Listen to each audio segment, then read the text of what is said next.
तो इस वीडियो में हम बात करने वाले हैं क्लासिफिकेशन की। Classification of organism. Classification taxonomy का लास्ट स्टेप होता है जिसमें हम ऑर्गेनिज्म की ग्रुपिंग कर देते हैं। ऑर्गेनिज्म को अलग अलग ग्रुप्स में डिवाइड कर देते हैं। उनको छोटे छोटे ग्रुप्स में या फिर कैटेगरीज में डिवाइड कर दिया जाता है। अब ऑर्गेनिजम्स का क्लासिफिकेशन या फिर जो ग्रुप्स हम बनाते हैं वो किस बेसिस पे बनाते हैं, उसका जो बेसिस होता है वो क्या होता है? Similarity plus dissimilarity. जो ऑर्गेनिजम्स के बीच में ज़्यादा सिमिलैरिटी दिखाई देगी उनको एक ग्रुप में रखेंगे, वहीं पर जिनके बीच में ज़्यादा डिससिमिलैरिटी दिखाई देगी उनको हम अलग अलग ग्रुप्स में रखने वाले हैं। तो सिमिलैरिटी डिससिमिलैरिटी के बेसिस पे हम कई सारे ग्रुप्स बना देते हैं। ये जो क्लासिफिकेशन है इसको करने का क्या फ़ायदा या फिर इसका अल्टीमेटली मतलब क्या है? क्लासिफिकेशन करके हम जो बड़ा डेटा है, जितने भी ऑर्गेनिज्म है हमारे पास, उनको हम छोटी छोटी कैटेगरीज़ में डिवाइड कर देंगे, जिससे उनको स्टडी करना ज़्यादा कन्वीनियंट हो जाएगा, ज़्यादा फिजिबल हो जाएगा। हम ज़्यादा अच्छे से हर एक ऑर्गेनिज्म को स्टडी कर पाएंगे, उसके बारे में समझ पाएंगे। जैसे आप ये भी समझ सकते हैं, जैसे आपके पास में नीट का सिलेबस है। नीट का सिलेबस बहुत ह्यूज है, तो पूरे नीट के सिलेबस को हमने 3 सेक्शन में डिवाइड कर दिया है, छोटे छोटे 3 कैटेगरीज में डिवाइड कर दिया है, जिसको बोलते हैं फिजिक्स, केमिस्ट्री, बायोलॉजी। फिर हर एक सेक्शन को हमने उसके अंदर में छोटे छोटे सब ग्रुप्स बना दिए हैं। जैसे बायोलॉजी में बॉटनी, जूलॉजी, केमिस्ट्री में ऑर्गेनिक, इनऑर्गेनिक, फिजिकल केमिस्ट्री, सो उसके भी छोटे ग्रुप बना दिए। फिर बॉटनी, जूलॉजी या फिर एक पर्टिकुलर ग्रुप के अंदर में कई सारे चैप्टर्स हैं, उसके अंदर छोटे छोटे और फर्दर सब ग्रुप्स हैं। तो आपको यहाँ पे दिखाई दे रहा होगा जो हमने क्लासिफिकेशन किया है पूरे नीट के सिलेबस का, वो कई सारे लेवल्स पे किया है। पहला हमने इस वाले लेवल पर किया है, फिर हर एक सब्जेक्ट के अंदर में छोटे छोटे सब ग्रुप्स हैं, हर ग्रुप सब ग्रुप के अंदर में उससे भी छोटे सब ग्रुप इन्वॉल्व्ड है। तो इस तरह से मल्टीपल लेवल पर हमने यहाँ पे क्लासिफिकेशन किया है सिलेबस का। इससे फ़ायदा क्या हुआ? इससे फ़ायदा ये हुआ कि अगर हम किसी एक टॉपिक के बारे में बात करते हैं तो आपको डायरेक्टली समझ में आ जाता है कि वो किस सब्जेक्ट के, कौन सी बुक के किस चैप्टर में और किस टॉपिक में वो जो टॉपिक है वो लिखा हुआ है। तो इसी तरह से अगर हम ऑर्गेनिज्म को भी इतने सारी कैटेगरीज बना करके डिवाइड कर दें, मल्टीपल कैटेगरीज में डिवाइड कर दें, तो जब हम एक ऑर्गेनिज्म का नाम लेंगे तो हम क्या डायरेक्टली उस ऑर्गेनिज्म की कैटेगरी तक पहुंच सकते हैं, उस ऑर्गेनिज्म की कैरेक्टरिस्टिक्स तक पहुंच सकते हैं? बिल्कुल। तो जो क्लासिफिकेशन होता है वो यही काम करता है, हमारे स्टडी को ईजी बनाता है। ये जो क्लासिफिकेशन है ये हमारा मल्टी स्टेप प्रोसेस है। ऐसा नहीं है कि हम एक ही बार में सारे के सारे ऑर्गेनिज्म को क्लासिफाई कर देंगे। हमें पहले कुछ ग्रुप्स बनाने पड़ेंगे, बड़े ग्रुप्स बनाने पड़ेंगे। पहले हमें कुछ बड़े ग्रुप्स बनाने पड़ेंगे,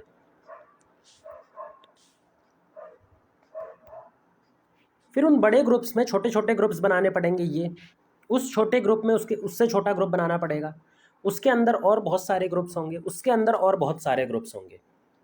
तो ये इस तरह का एक हायरार्कियल ऑर्डर मिल जाता है जहाँ पे हमें बहुत सारी डिफरेंट कैटेगरीज यूज़ करनी पड़ती हैं। जैसे ये एक अलग कैटेगरी हो गया, ये एक अलग कैटेगरी हो गया, ये भी एक अलग कैटेगरी हो गया, ये भी एक अलग कैटेगरी हो गया, ये भी एक अलग अलग कैटेगरी की फॉर्म में हमें क्लासीफाई करना पड़ेगा। जो हर एक कैटेगरी है उसके अंदर में लिविंग ऑर्गेनिज्म का नंबर वेरी करता है। जैसे यहाँ पे बहुत सारे लिविंग ऑर्गेनिज्म है क्योंकि एक बड़ी कैटेगरी है। इसके बाद जो कैटेगरी है ये छोटी कैटेगरी है, इसमें कम लिविंग ऑर्गेनिज्म है। इससे छोटी कैटेगरी ये है, इससे छोटी कैटेगरी ये है। फिर ऐसे कैटेगरी के वाइज जो उसका वो है साइज़ वो डिक्रीज़ होता जाएगा। अब उस कैटेगरी की साइज़ के बेसिस पे हम उसको एक रैंक देते हैं। भाई हर एक कैटेगरी के साथ में क्या एसोसिएटेड रहेगी? एक रैंक एसोसिएटेड रहेगी। तो इसके साथ में एक पर्टिकुलर रैंक एसोसिएटेड रहेगी, इसके साथ में एक पर्टिकुलर रैंक एसोसिएटेड रहेगी, इसके साथ में एक पर्टिकुलर रैंक एसोसिएटेड रहेगी, इसके साथ में भी, इसके साथ में भी और इसके साथ में भी। ये रैंक क्या बताती है? रैंक बताती है कि कौन सी कैटेगरी छोटी है और कौन सी कैटेगरी उसके रिलेटिव में बड़ी है। अगर हम इस ऑर्डर को देखें तो ये हमारे पास में इस तरह से है। ये वाली रैंक्स जो है वो इस ऑर्डर में अरेंज्ड है। ये बड़ी है, ये उससे छोटी है, ये उससे छोटी है, ये उससे छोटी है, इस तरह से डिक्रीज़ हो रहा है। जब हम सारी कैटेगरीज़ को इंक्रीजिंग रैंक की बेसिस पे या तो अरेंज कर दें या तो डिक्रीजिंग रैंक की बेसिस पे अरेंज कर दें। तो इस कंप्लीट अरेंजमेंट को बुलाया जाता है टैक्सोनॉमिक हायरार्की। ये क्या कहलाता है? Hierarchical order.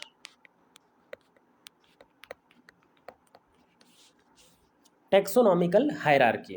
तो ये सिंपल सा है कि हम क्लासिफिकेशन में मल्टीपल स्टेप्स, मल्टीपल कैटेगरीज बनाते हैं और हर एक कैटेगरी एक इंडिविजुअल रैंक को रिप्रेजेंट करती है, जो उसके साइज को रिप्रेजेंट कर रही होती है।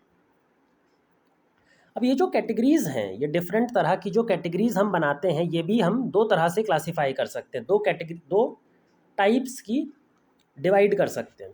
तो जितनी भी टैक्सोनॉमी में यूज़ होने वाली जो कैटेगरीज हैं वो टोटल दो तरह की होती हैं।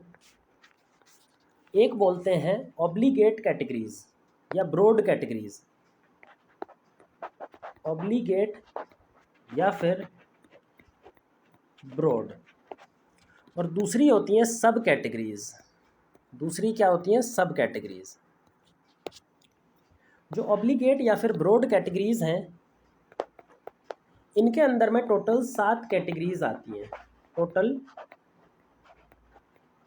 7 कैटेगरीज आती हैं, और ये जो सातों की सातों कैटेगरीज हैं, ये सारी असेंशियल हैं, नेसेसरी हैं। किसी भी ऑर्गेनिज्म का अगर हमें क्लासिफिकेशन करना है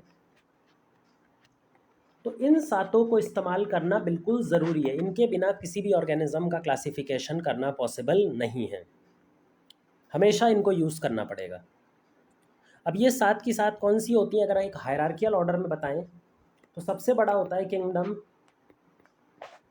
उससे छोटा होता है फाइलम, फाइलम के लेवल का एक और नाम होता है डिवीजन। जो फाइलम कैटेगरी है वो हम एनिमल्स के लिए यूज़ करते हैं, जबकि डिवीजन हम प्लांट्स के लिए यूज़ करते हैं। इससे छोटा होता है हमारे पास में क्लास, फिर इसके बाद होता है order, family, genus and species.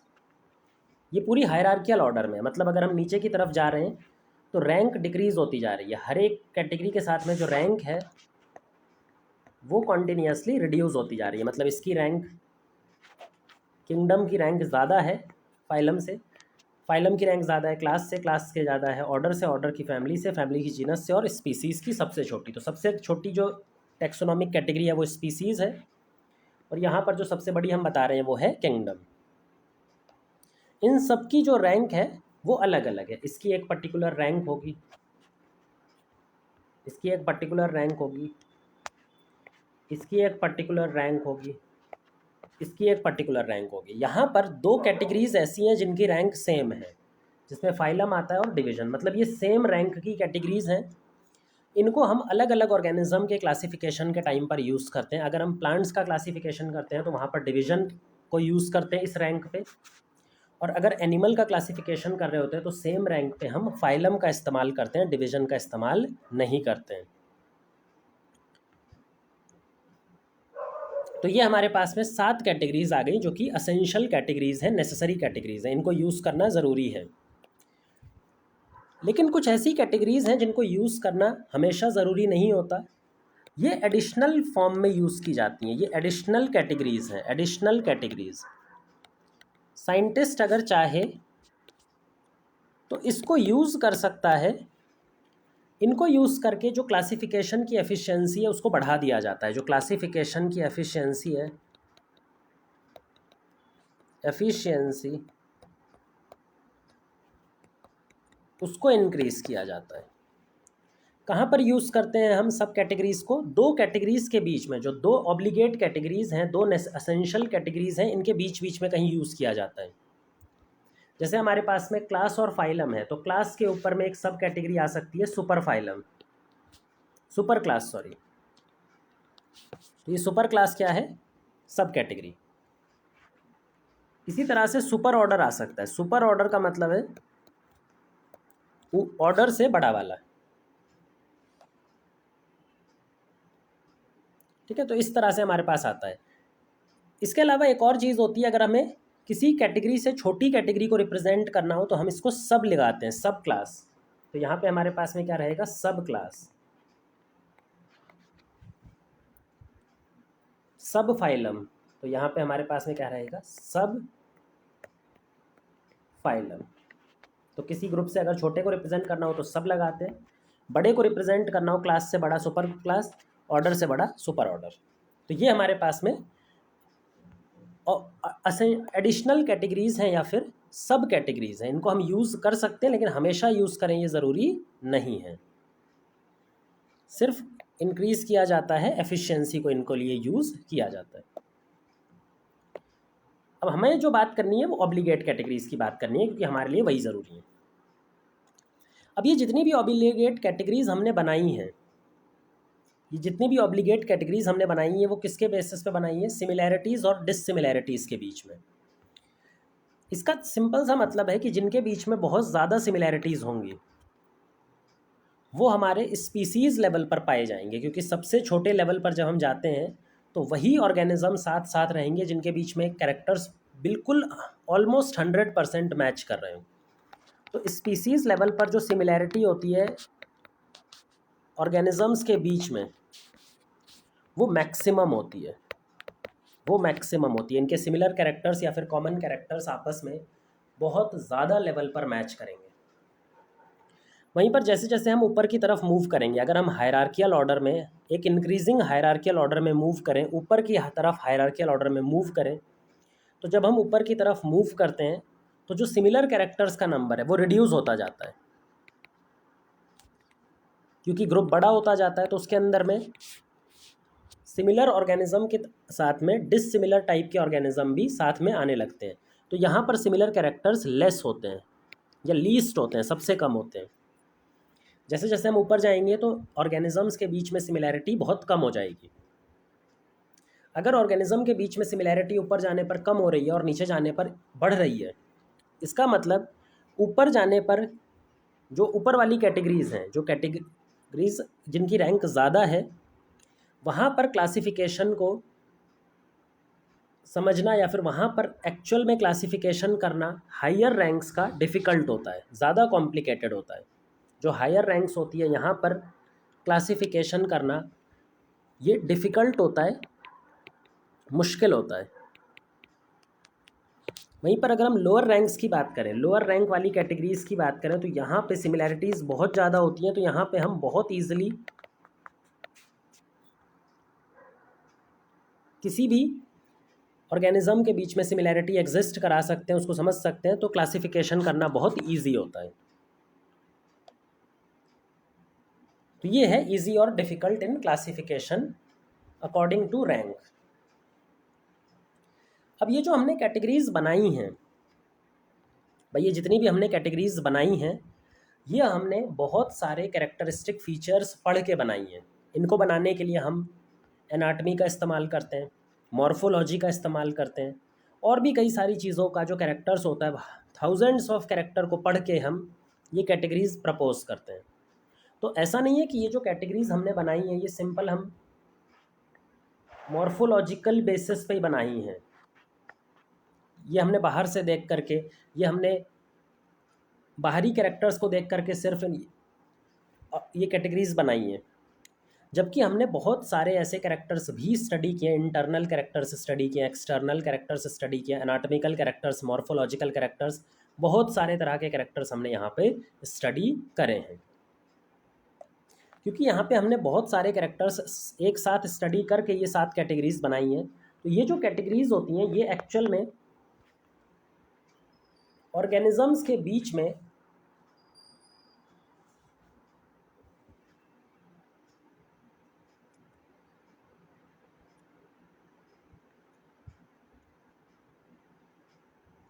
कुछ रिलेशन इस्टेब्लिश करती हैं।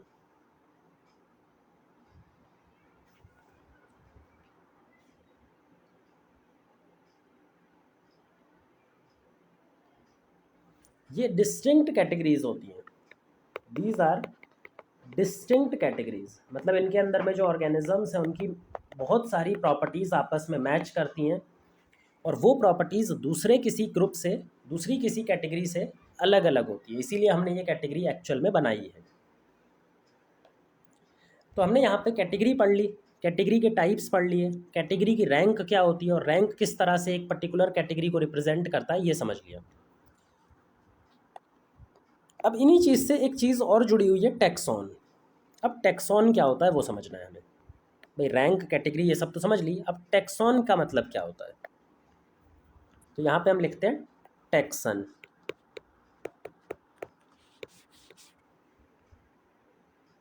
टैक्सन किसी कैटेगरी का रिप्रेजेंटेटिव मेंबर है। टैक्सन क्या है, किसी भी कैटेगरी का रिप्रेजेंटेटिव मेंबर, किसी भी कैटेगरी का रिप्रेजेंटेटिव मेंबर उसका टैक्सॉन कहलाता है। जैसे स्पीसीज होती है कि अलग अलग जो स्पीसीज होती हैं धरती पर ऑर्गेनिज्म की, वो सब क्या हैं, स्पीसीज को रिप्रेजेंट कर रही हैं। मतलब जैसे कैट एक स्पीसीज है, बिल्कुल। क्या डॉग भी एक स्पीसीज है, बिल्कुल। क्या ह्यूमन भी एक स्पीसीज है, बिल्कुल। क्या एलिफेंट भी एक स्पीसीज है, बिल्कुल। तो ये क्या सारी स्पीसीज को रिप्रेजेंट कर रही हैं। ये चारों की चारों जो टर्म है ये किसको रिप्रेजेंट कर रही हैं, ये रिप्रेजेंट कर रही हैं स्पीसीज कैटेगरी को। अगर जब हम कैट बोलते हैं तो कैट से हमें क्या समझ में आता है कि हम बात कर रहे हैं स्पीसीज़ की। जब हम डॉग की बात करते हैं तो हमें डॉग के बारे में क्या समझ में आता है कि हम बात कर रहे हैं स्पीसीज़ की। ह्यूमंस की तो स्पीसीज़ की। तो ये जितनी भी टर्म्स हैं, चाहे कैट, डॉग, ह्यूमंस, एलिफेंट, जो कि स्पीसीज़ कैटेगरी को रिप्रेजेंट कर रही हैं, इनका रिप्रेजेंटेटिव मेंबर है, तो ये सब क्या है, एक टैक्सॉन। कैट एक टैक्सॉन है, डॉग एक टैक्सॉन है, ह्यूमन एक टैक्सॉन है। और ये जो टैक्सॉन है ये कौन सी रैंक को रिप्रेजेंट कर रहा है, ये हमारा स्पीसीज़ वाली रैंक को रिप्रेजेंट कर रहा है, स्पीसीज़ वाली कैटेगरी को रिप्रेजेंट कर रहा है। अच्छा, ये तो हमने स्पीसीज़ लेवल पर टैक्सॉन की बात की। क्या टैक्सॉन अलग अलग लेवल पर भी हो सकते हैं? बिल्कुल हो सकते हैं। जैसे किंगडम है, तो हमारे पास में दो इम्पॉर्टेंट किंगडम होते हैं, प्लांट किंगडम या and animal kingdom. Animal kingdom, तो एक प्लांट किंगडम है और दूसरा है एनिमल किंगडम। क्या ये प्लांट किंगडम कौन सी रैंक को रिप्रेजेंट कर रहा है, ये उस रैंक को रिप्रेजेंट कर रहा है जिसके थ्रू हम किंगडम तक पहुंचेंगे। एनिमल भी किसको रिप्रेजेंट कर रहा है, एनिमल किंगडम, किंगडम वाली कैटेगरी को या फिर किंगडम वाली कैटेगरी की रैंक को रिप्रेजेंट कर रहा है। तो क्या ये दोनों भी टैक्सॉन है? बिल्कुल। ये किसका रिप्रेजेंटेटिव है, किंगडम का, तो ये दोनों भी टैक्सॉन है। अब ध्यान से समझो, ये भी टैक्सॉन है और ये भी टैक्सॉन है, लेकिन ये दोनों अलग अलग लेवल के टैक्सॉन हैं। यहाँ पर जो रैंक है इस टैक्सॉन की, यहाँ पर जो उसका लेवल है वो हायर लेवल है, हायर रैंक है। जबकि अगर हम इनकी बात करें स्पीसीज़ वाले टैक्सॉन की, ऐसे टैक्सॉन जो स्पीसीज़ को रिप्रेजेंट कर रहे हैं, तो उसका लेवल एक अलग लेवल है। तो टैक्सॉन जो होता है वो अलग अलग रैंक को, अलग अलग कैटेगरीज को रिप्रेजेंट कर सकता है। एक टैक्सॉन अलग अलग कैटेगरीज को रिप्रेजेंट कर सकता है। क्या सेम कैटेगरी को भी रिप्रेजेंट कर सकता है? बिल्कुल। जो कैट और डॉग हैं ये दोनों टैक्सॉन भी हैं और सेम रैंक के टैक्सॉन है, ये भी सेम रैंक के टैक्सॉन है। जो एनिमल किंगडम है, प्लांट किंगडम है, ये दोनों भी टैक्सॉन है। और किस तरह के टैक्सॉन है, सेम रैंक के टैक्सॉन है। तो ये दोनों टैक्सॉन है और सेम रैंक के ही टैक्सॉन है। वहीं पर अगर इन दोनों को कंपेयर करेंगे तो डिफरेंट रैंक के टैक्सॉन है। तो टैक्सॉन सेम रैंक की कैटेगरी भी को भी रिप्रेजेंट कर सकते हैं और डिफरेंट रैंक की कैटेगरीज को भी रिप्रेजेंट कर सकते हैं। तो यहाँ पे हमने कैटेगरीज, हायरार्कियल ऑर्डर, टैक्सॉन क्या होते हैं वो सब समझ लिया।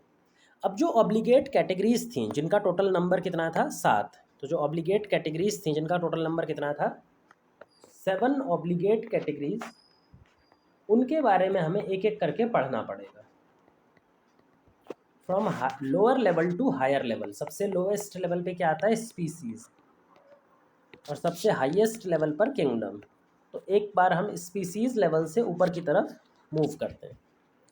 जो इन 7 कैटेगरीज में सबसे ज़्यादा समझने वाला टॉपिक है, सबसे ज़्यादा समझने वाली कैटेगरी है, जिसमें आपको दिमाग लगाना पड़ेगा, समझने की कोशिश करनी पड़ेगी, वो है species.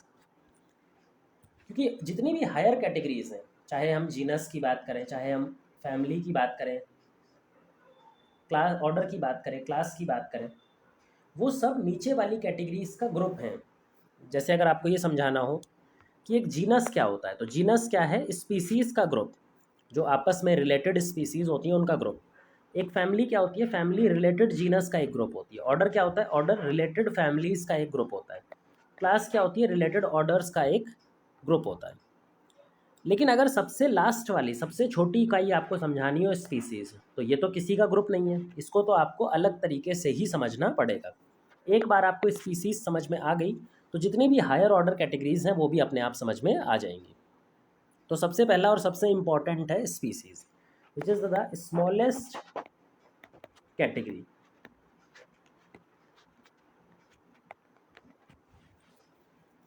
Basic unit of taxonomy, इसीलिए हम स्पीसीज कैटेगरी को क्या बोलते हैं? एकदम बेसिक यूनिट है, सबसे छोटी इकाई है किसकी? टेक्सोनॉमी की।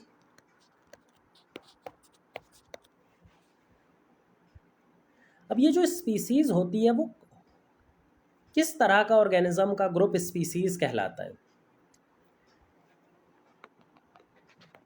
स्पीसीज के अंदर में जो मेंबर्स होने चाहिए उनके बीच में फंडामेंटल सिमिलैरिटीज होनी चाहिए।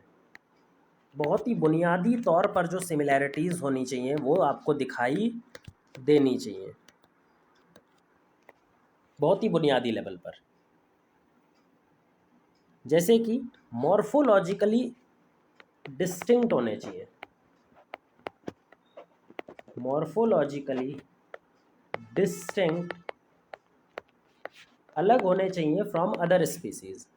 कोई दूसरी स्पीसीज है उसके बेसिस उसको हम दो स्पीसीज को मॉर्फोलॉजी के बेसिस पे बाहर से देख करके अलग अलग पहचान लेने चाहिए। जैसे मान लो एक भैंस है, बफेलो है, और एक काव है। दोनों को हम बाहर से देख के क्या इनकी सिर्फ मॉर्फोलॉजी को देख के ये बता सकते हैं कि बफेलो एक अदर स्पीसीज है और काव एक अदर स्पीसीज है? बिल्कुल, क्योंकि ये मॉर्फोलॉजिकली डिस्टिंक्ट हैं, बिल्कुल अलग हैं। एक स्पीसीज़ की मॉर्फोलॉजी बिल्कुल आपस में मैच करती है लेकिन दूसरे स्पीसीज़ से अलग होती है, और दूसरी स्पीसीज़ की जो मॉर्फोलॉजी है वो आपस में सेम होती है लेकिन पहली वाली से अलग होगी। तो मॉर्फोलॉजिकली सिमिलैरिटी होनी चाहिए। ये जो कंसेप्ट होता है मॉर्फोलॉजिकल सिमिलैरिटी का बिटवीन स्पीसीज़ के मेंबर्स के बीच में, इसी को बोलते हैं हम taxonomic species concept. Taxonomic species concept, इसी कंसेप्ट को क्या बुलाया जाता है? Taxonomic species concept. ये बहुत ही पुराना कंसेप्ट है स्पीसीज को डिफाइन करने का कि दोनों के बीच में मॉर्फोलॉजिकल बिल्कुल सेम होना चाहिए, उनके बीच में मॉर्फोलॉजिकली बता सकने रहने चाहिए। मॉर्फोलॉजिकल स्पीसीज कॉन्सेप्ट के साथ में या टेक्सोनॉमिक स्पीसीज कॉन्सेप्ट के साथ में एक नया या ज़्यादा एक्सेप्टेबल स्पीसीज़ की डेफिनेशन है, स्पीसीज़ का कॉन्सेप्ट है जिसको बोलते हैं biological species concept. Biological species concept. Biological species concept किस पे ध्यान देती है? सेक्सुअल रिप्रोडक्टिविटी पे। सेक्सुअल रिप्रोडक्शन की जो कंपैटिबिलिटी होनी चाहिए, सेक्सुअल रिप्रोडक्शन की कंपैटिबिलिटी होनी चाहिए।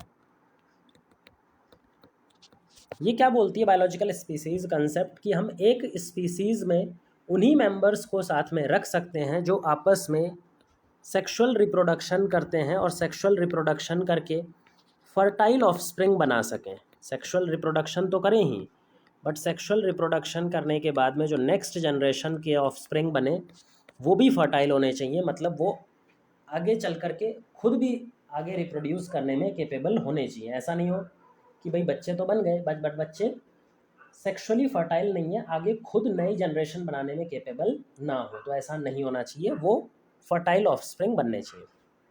तो जो भी मेंबर्स आपस में सेक्सुअल रिप्रोडक्शन करने में कैपेबल होते हैं या फिर पोटेंशियल सेक्सुअल पार्टनर्स होते हैं, उन सबको हम बोलते हैं बायोलॉजिकल स्पीसीज़ कॉन्सेप्ट। ये बायोलॉजिकल स्पीसीज़ कॉन्सेप्ट बहुत ज़्यादा एक्सेप्टेड स्पीसीज़ का कॉन्सेप्ट है और इसको प्रपोज किया था अर्नस्ट मेयर। अर्नस्ट मेयर वो साइंटिस्ट जिनके बारे में हमारे इस यूनिट के स्टार्टिंग में दिया हुआ है, जिसको हम डार्विन ऑफ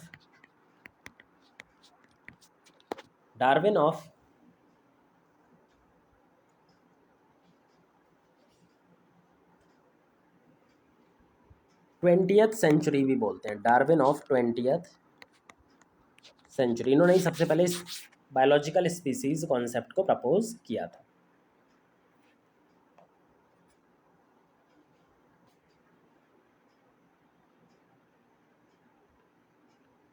तो ये हो गया हमारा स्पीसीज के लेवल पर बातें। अब स्पीसीज के बाद में चलते हैं जीनस पर। लेकिन एक और चीज़ हमें ध्यान रखनी होगी कि जो स्पीसीज़ है वो बहुत ही इम्पॉर्टेंट पार्ट है किसी भी क्लासिफिकेशन टॉपिक का, किसी भी क्लासिफिकेशन कैटेगरी का। तो इसी वजह से जो बाइनोमियल नेमिंग सिस्टम होता है उसके अंदर भी स्पीसीज़ को रिप्रेजेंटेशन मिलता है। जो स्पीसीज़ होती है वो बाइनोमियल नेमिंग में भी लिखी जाती है। जब हम बाइनोमियल नेम लिखते हैं तो पहला वर्ड जो होता है वो जीनस को रिप्रेजेंट करता है और दूसरा वर्ड स्पीसीज़ को रिप्रेजेंट करता है, जिसमें हमने बताया था कि स्पीसीज़ का वर्ड सेकंड वाला होता है और स्मॉल लेटर से ये स्टार्ट होता है। सेकंड कैटेगरी है जीनस। अब जो जीनस है वो क्या है? Group of related species.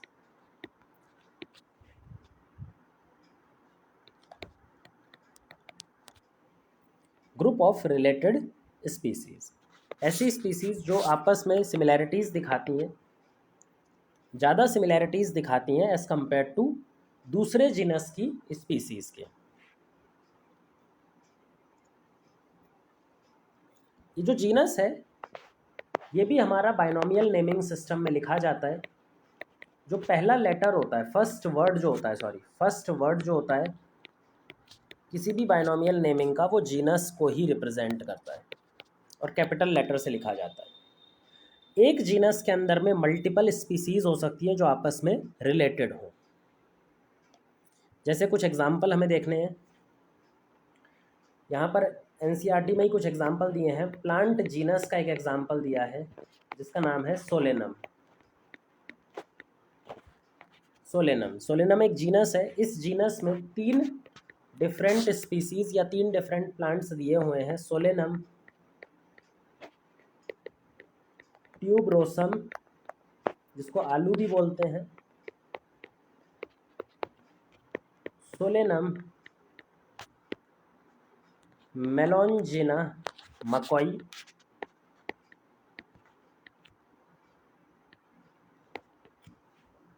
मकोई जिसको बोलते हैं, और सोलेनम निग्रम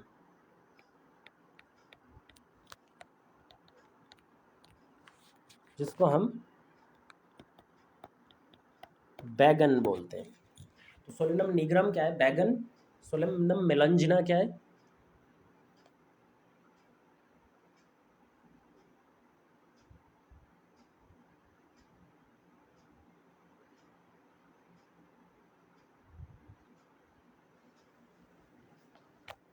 ट्यूबरोसम। ठीक है, हाँ सेम यही होगा कुछ, शायद यही है।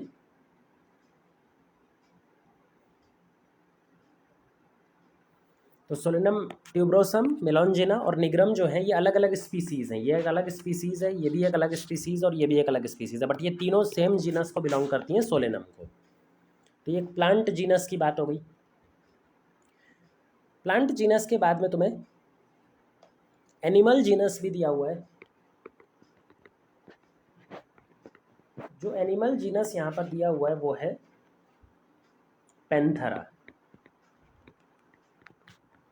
पैंथरा के अंदर में वाइल्ड बिग कैट्स आती है। जितनी भी बिग वाइल्ड कैट्स होती हैं उनको इसमें इंक्लूड किया जाता है। जैसे कि पैंथरा लियो, लियो, ये लायन होता है। लायन का जो बायोलॉजी स्पीसीज नेम है वो लियो होता है।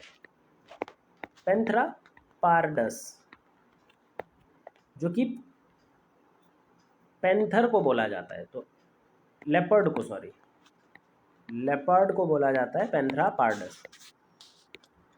पैंथरा टिग्रिस जो टाइगर को बोला जाता है, तो ये टाइगर का स्पीसीज नेम है ये इसका, बट जो जीनस नेम है वो सब में सेम है।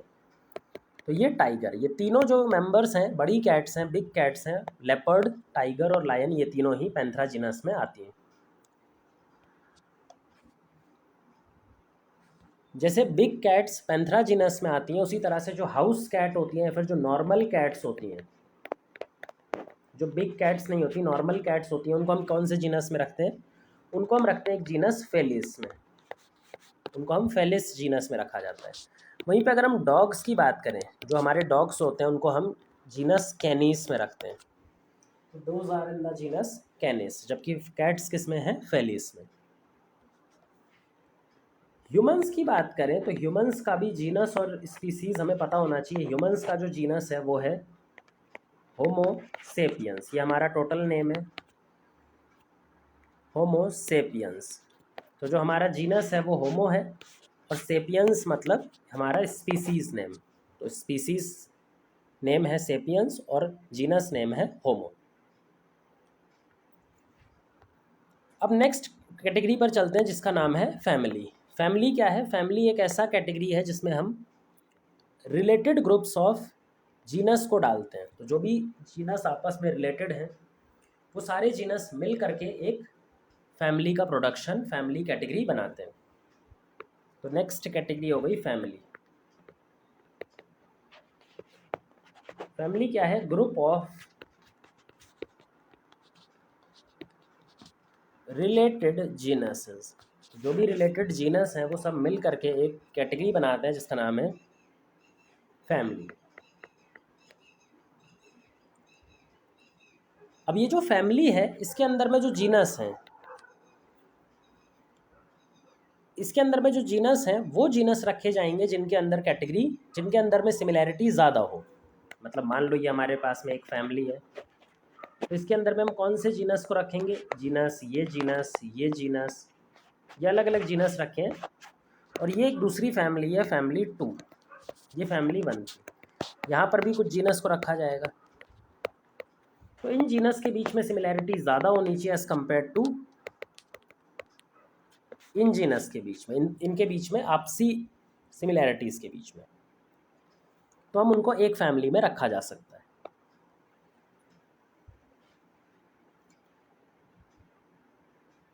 अब ये भी याद करते चलें जैसे जैसे हम ऊपर की तरफ जा रहे हैं, भाई अगर हम स्पीसीज से जीनस पे मूव कर रहे हैं, जीनस से फैमिली पे मूव कर रहे हैं, तो जो एक सिंगल कैटेगरी है स्पीसीज के मेंबर्स के बीच में जितनी सिमिलैरिटी थी उससे कम सिमिलैरिटी जीनस के मेंबर्स के बीच में, और उससे भी कम सिमिलैरिटी फैमिली के मेंबर्स के बीच में है। तो जो फैमिली में जो ऑर्गेनिजम्स हैं वहाँ पर सिमिलैरिटी कम दिखाई पड़ेगी क्योंकि वो डिफरेंट जीनस के मेंबर्स भी हैं। जबकि अगर हम एक जीनस की बात करें तो वो अपने अंदर एक ही जीनस को रिप्रेजेंट करेगा। स्पीसीज़ की बात करें तो जीनस का भी एक सेगमेंट एक स्पीसीज़ को दिखाता है। तो जैसे जैसे हम ऊपर जा रहे हैं, फैमिली लेवल पर जा रहे हैं, तो फैमिली के अंदर में जो कैरेक्टर्स हैं, मेंबर्स के बीच में जो कैरेक्टर्स हैं, वो क्या स्पीसीज़ और जीनस से ज़्यादा सिमिलैरिटी शो करते हैं या फिर कम? तो स्पीसीज़ के कंपैरिजन की बात करें या जीनस की कंपैरिजन की बात करें तो सिमिलैरिटी जो होगी वो लेस सिमिलैरिटी होगी, लेस सिमिलर होंगे।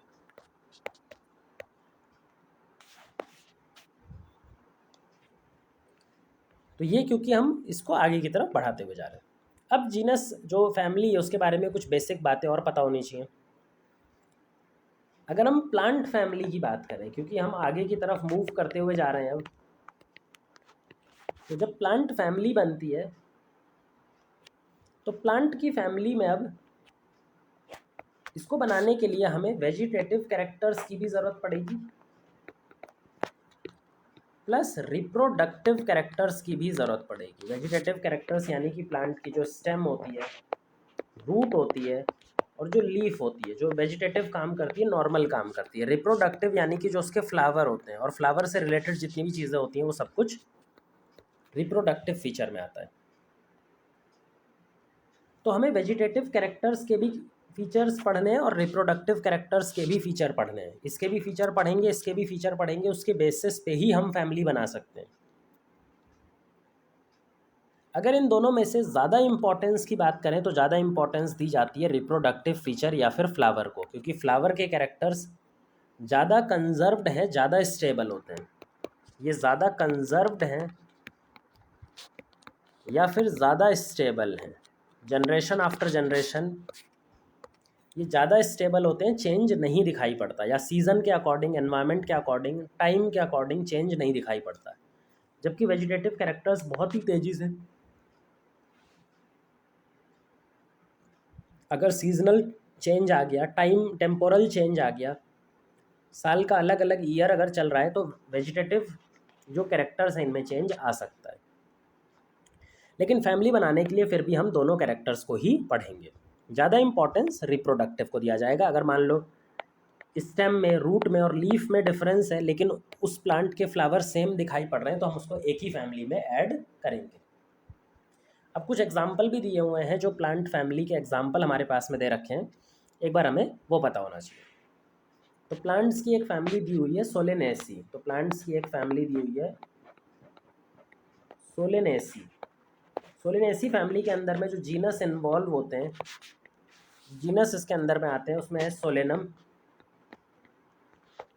और सोलेनम के साथ में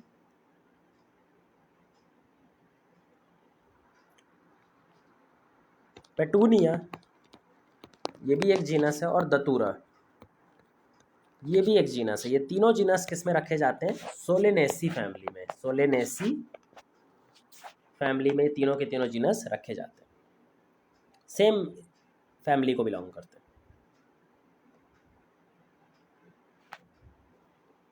ठीक है। एनिमल्स की भी यहाँ पे बात की गई है। तो एनिमल्स की जो बात है वहाँ पे हमें दो जीनस दिए गए हैं एनिमल्स के। एक है फेलिडी, एक है कैनिडी। फेलिडी में हमारे जो हाउस कैट वाला जीनस था Canis, sorry Felis, house cat वाला जो जीनस था फेलिस, और जो बिग कैट वाला जीनस था पैंथेरा, उन दोनों को साथ में रखा जाता है फेलिडी में। तो बिग कैट्स और जो हाउस कैट होती है वो सेम फैमिली को बिलोंग करती है। वहीं अगर कैनिडी की बात करें तो कैनिडी में हम किसको रखते हैं? डॉग्स को। तो डॉग्स किस में रखे जाते हैं? कैनिडी में, जबकि ये फेलिडी में रखे जाते हैं। ह्यूमंस की बात करें तो ह्यूमंस का जो ऑर्डर है, जो फैमिली है, वो है होमिनिडी। तो ह्यूमंस का जो फैमिली है वो क्या है? होमिनिडी।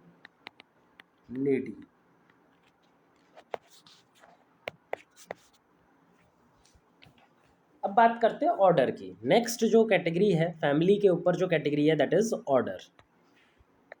ऑर्डर कैटेगरी को कैसे डिफाइन करेंगे भाई? ऑर्डर को भी सेम हम जैसे पहले से अभी तक डिफाइन करते हुए आ रहे हैं, सेम उसी तरह से डिफाइन करेंगे। ग्रुप ऑफ सिमिलर या ग्रुप ऑफ रिलेटेड फैमिलीज, जितनी भी फैमिलीज आपस में रिलेटेड हैं, जिनके बीच में कैरेक्टर्स काफ़ी ज़्यादा मैच कर रहे हैं, उन सबको हम एक सिंगल ऑर्डर में प्लेस कर दिया जाएगा। तो उन सबको मिला करके एक सिंगल ऑर्डर बना दिया जाएगा। यहाँ पर अगर प्लांट्स की बात करें, अगर हम इसमें भी प्लांट्स की बात करें,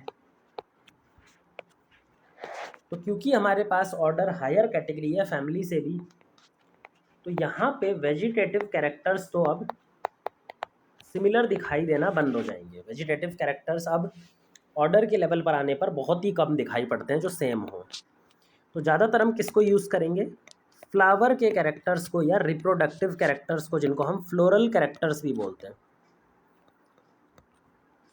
तो इन्हीं फ्लोरल कैरेक्टर्स की मदद से अब हम प्लांट ऑर्डर प्रोड्यूस करते हैं। जिनके भी फ्लावर के कैरेक्टर्स ज़्यादा मैच कर रहे हैं, फ्लोरल कैरेक्टर्स आपस में ज़्यादा मैच कर रहे हैं, उनको सिंगल ऑर्डर में प्लेस किया जाएगा, अदरवाइज उनको अलग अलग ऑर्डर में प्लेस किया जाएगा। इसमें जो एग्जाम्पल दिया हुआ है एक, वो है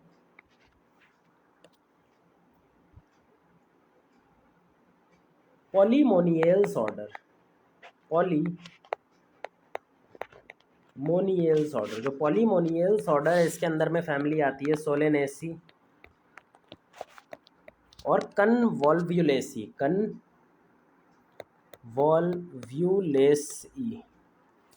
ये दोनों फैमिलीज किसके अंदर में इंक्लूड की जाती हैं? ऑर्डर पॉलीमोनियल्स ऑर्डर के अंदर में ऐड की जाती हैं।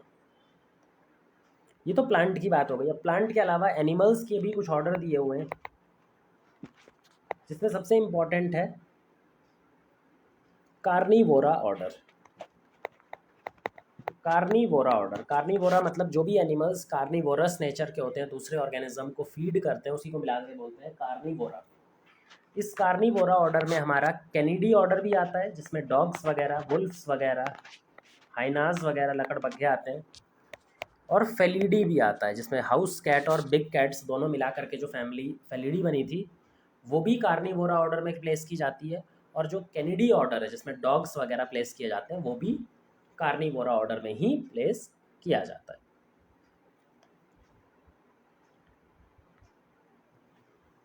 ठीक है। एक और ऑर्डर दिया हुआ है प्राइमाटा ऑर्डर। जो प्राइमेट्स होते हैं, बंदर फैमिली के जितने भी मेंबर्स होते हैं वो प्राइमेट्स होते हैं। प्राइमाटा ऑर्डर में हम कौन कौन आता है?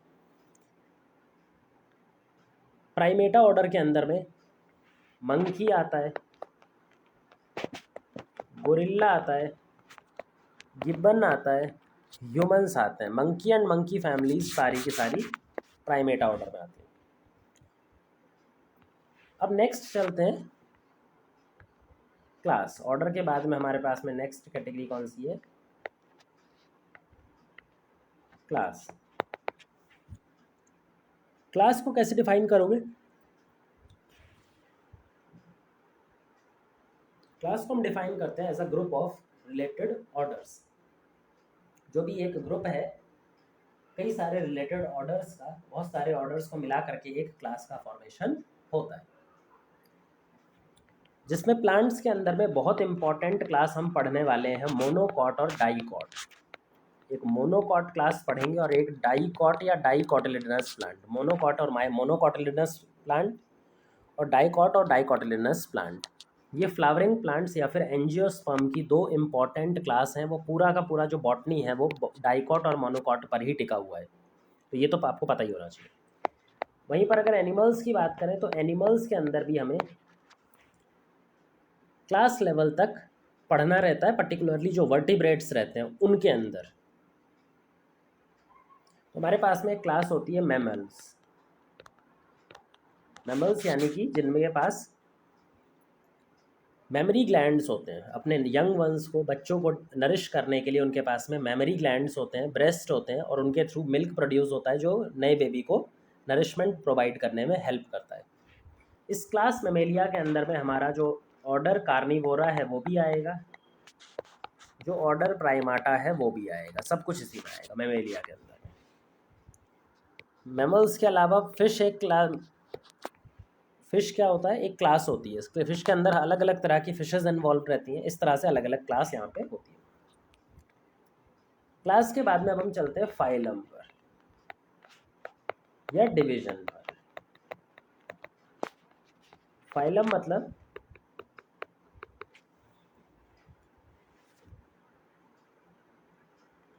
मतलब क्या होता है? फाइलम मतलब ग्रुप ऑफ रिलेटेड क्लासेस। जो भी हमारी एक जैसी क्लासेस हैं जिनके बीच में बहुत ज़्यादा सिमिलैरिटीज़ दिखाई पड़ता है, जब उनका हम एक ग्रुप बनाते हैं तो हमें फाइलम दिखाई पड़ता है।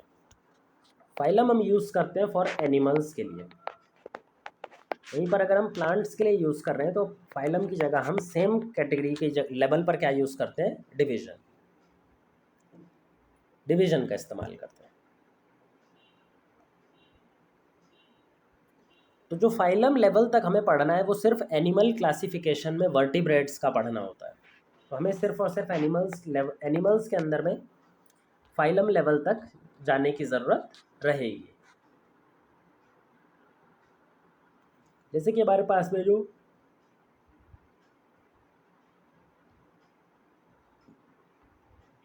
फाइलम होता है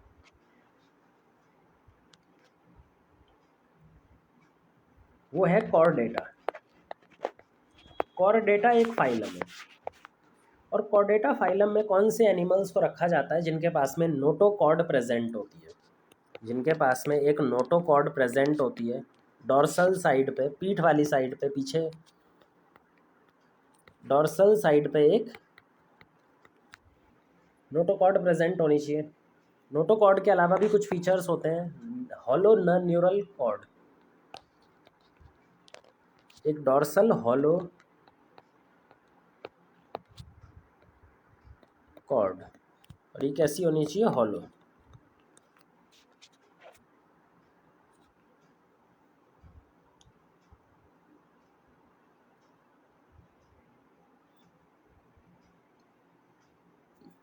तो इसको हम रखते हैं कॉर्डेटा ऑर्डर में। कॉर्डेटा के अलावा आपको कोई भी और फाइलम पढ़ने की ज़रूरत नहीं है। प्लांट्स में हम डिवीजन की बात करेंगे, जिसमें एंजियोस्पर्म एक डिवीजन है, और भी इसी तरह के डिवीजन होते हैं। लास्ट आता है किंगडम पार्ट।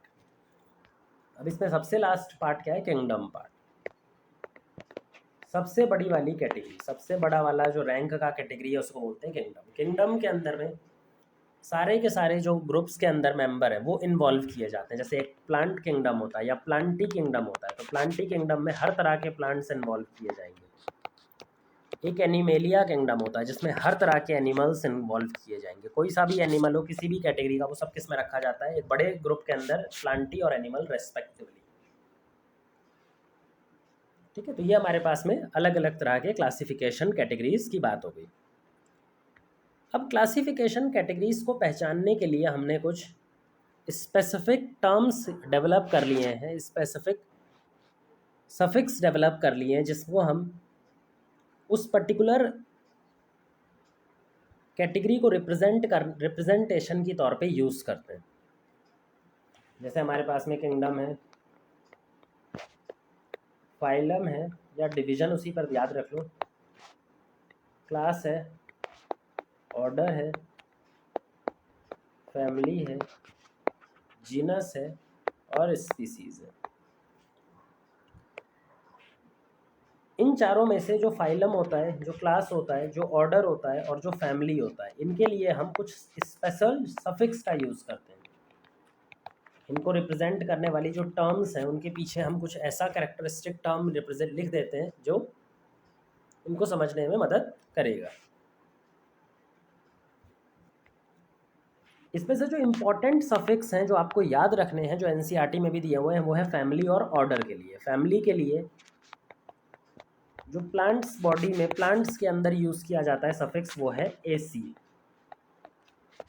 किसी भी प्लांट फैमिली को हम हमेशा AC से एंड करते हैं, उसके लास्ट में AC टर्म जुड़ा होगा। जैसे सोलेनेसी, कन्वॉल्व्यूलेसी, एनाकार्डेसी, पोएसी, कोई भी फैमिली होगी प्लांट की, वो AC टर्म जुड़ा हुआ रहेगा। अगर वहीं पर एनिमल्स की बात करें तो एनिमल्स की जब हम बात करते हैं तो वहाँ पे एक सफिक्स जुड़ा हुआ होता है IDAE, EDA, IDAE, कोई सा भी। जैसे हमने बताया था कैनिडी, तो कैनिडी जब हम बोलते हैं तो क्या यहाँ पे IDAE आता है? यस। जब हम फेलिडी बोलते हैं तो क्या इसमें IDAE आता है? बिल्कुल। कोई सा भी होगा तो यहाँ पे IDAE लगेगा। ऑर्डर की बात करें तो ऑर्डर भी प्लांट्स और एनिमल्स में कुछ इंपॉर्टेंट होता है, जिसमें प्लांट्स ज़्यादा इंपॉर्टेंट है। एल्स, प्लांट्स के पीछे क्या लगता है ऑर्डर में? एल्स। जैसे पॉलीमोनियल्स, सेपिनडेल्स आप पढ़ोगे तो हमेशा एल्स टर्म यूज़ होता है। एनिमल्स में इस तरह का कोई खास सफिक्स नहीं है, यहाँ पर हम ए टर्म यूज़ करते हैं। जैसे प्राइमाटा, डिप्टेरा, ठीक है, कार्निवोरा, तो ये सब एक टर्म यूज़ किया जाता है, पर ये खैर उतना इंपॉर्टेंट नहीं है, वो इतना ज़्यादा दिखेगा भी नहीं, पर ये तीन तो आपको याद रखने हैं। तो ये हमने पूरा का पूरा जो क्लासिफिकेशन कैटेगरीज है उनके बारे में पढ़ लिया। अब क्लासिफिकेशन कैटेगरी को लेकर के एक टेबल दिया हुआ है आपकी एनसीईआरटी में, जिससे बहुत सारे क्वेश्चंस आते हैं। जिसमें हमें सबसे पहले मैन का क्लासिफिकेशन दिया है, जिसमें मैन का नाम दिया है होमोसेपियंस, मतलब इसका जीनस तो होमो है, स्पीसीज सेपियंस है, फैमिली होमोनिडी है, ऑर्डर हम बंदर फैमिली और बंदर की कैटेगरी के आते हैं, मतलब प्राइमाटा है, क्लास मेमेलिया है और कॉर्डेटा फाइलम है। हाउस फ्लाई का दिया हुआ है, जिसमें मस्का डोमेस्टिका उसका नाम है, मतलब मस्का तो उसका जीनस है और डोमेस्टिका उसका स्पीसीज है। फैमिली की बात करें तो मस्कीडी, मस्कीडी यानी IDAE सफिक्स लगा हुआ है। ऑर्डर डिप्टेरा, क्लास इंसेक्टा, और जो फाइलम है वो आर्थ्रोपोडा। जब आप एनिमल की क्लासिफिकेशन देखोगे, एनिमल किंगडम देखोगे, तो वहाँ पर आर्थ्रोपोडा इंसेक्ट वाला फाइलम होता है। मैंगो की बात करें तो मैंगो जो है वो एक प्लांट है और उसका नाम क्या है? मैंजीफेरा इंडिका, मतलब इसका जीनस है मैंजीफेरा, स्पीसीज़ है इंडिका, फैमिली है एनाकार्डेसी, ऑर्डर है सेपेंडेल्स, क्लास है डाइकोटिलिड्स, और फाइलम या फिर डिवीजन यहाँ पे बोलना ज़्यादा अच्छा है, एंजियोस्पर्म। वीट का भी इसी तरह से दिया हुआ है, जिसमें ट्रिटिकम एस्टिवम इसका नाम है, जीनस का नाम है ट्रिटिकम, फैमिली का नाम है, स्पीसीज़ का नाम है एस्टिवम, फैमिली का नाम है पोएसी, ऑर्डर पोएंस, क्लास मोनोकॉटलिडनी, ये मोनोकॉट होते हैं। और किस तरह के डिवीजन में इन्वॉल्व की जाती है, एंजियोस्पर्म या फिर फ्लावरिंग प्लांट्स के अंदर में। तो ये हमने सारी की सारी कैटेगरीज पूरी पढ़